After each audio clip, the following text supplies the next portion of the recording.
ওড়িশায় এখান থেকে 50,000, 60,000, 1 লাখ লোক গেছে চাকরি করতে বা শ্রমিকের কাজ করতে, পরিযায়ী শ্রমিকের কাজ করতে বা হকারি করতে। ওই দিক থেকে 20 লাখ লোক কলকাতা, খড়গপুর, হলদিয়া, দীঘা, মন্দারমণি সব জায়গায় শিল্পাঞ্চল, শহরাঞ্চলগুলোয় ওড়িয়া ভরে ভরে আছে। যদি বাঙালিকে তাড়ানো শুরু করে, একই সংবিধান যদি এখানে চলে, একই সংবিধান মেনে যদি 50,000 লোককে ফেরত পাঠায়, ইতিমধ্যে তো 40,000 বা 50,000 ফেরত পাঠিয়ে দিয়েছে, একই নিয়ম মেনে যদি 20 লাখ ফেরত যায়, কাদের লাভ হবে? আমি একটা অঙ্ক পাটিগণিত জিজ্ঞাসা করছি। 1 লাখ লোক এখানে ফিরে এলো, 20 লাখ লোক উড়িষ্যায় ফিরে গেল, কাদের লাভ হবে? কাদের চাকরি বাড়বে? বাঙালির কাজ বাড়বে, এখানে অনেক ফাঁকা হবে।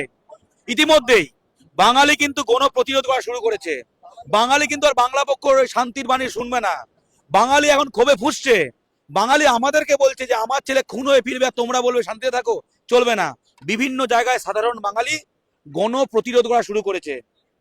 বিভিন্ন জায়গায় দেখে আমি সোশ্যাল মিডিয়ায় দেখছি, বিভিন্ন জায়গায় ভিডিও বেরোচ্ছে, ওরা কান ধরছে, ক্ষমা চাইছে, এবং অনেক জায়গায় নাকি দোকানে সারারাও নাকি ডাউন করে দেওয়া হয়েছে। এই গণ প্রতিরোধ স্বাভাবিক। বাঙালিকে কতদিন আর বোঝাবে যে না এটা করো না, এটা করো না? বাঙালি যে সংবিধান মেনে বাঙালির ওপর ক্ষতি করছে, ওরা বাংলা ভাষা বললে বাংলাদেশি বলে মারছে, একই সংবিধান এখানে চলবে লোকজন বলছে।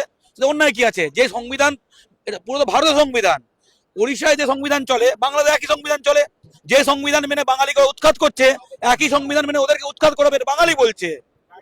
এবং গণ প্রতিরোধ শুরু হয়ে গেছে। আমি ভয় পাচ্ছি এটা অন্যদিকে না যায়।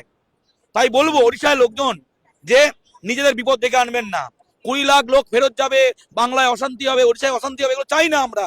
আমরা তো বারবার বাঙালি জাতিকে বলছি শান্ত থাকতে। যে মায়ের কোল খালি হয়ে গেছে, যে লোক মারকে ফেরত এসেছে, সে শান্ত থাকবে কি করে?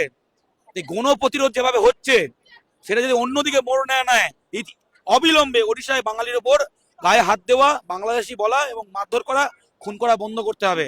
না হলে কিন্তু যে প্রতিরোধের আগুন জ্বলা শুরু হয়েছে, তাতে কিন্তু ভয়ঙ্কর রূপ নেবে। সেই রূপ না আমরা চাই না।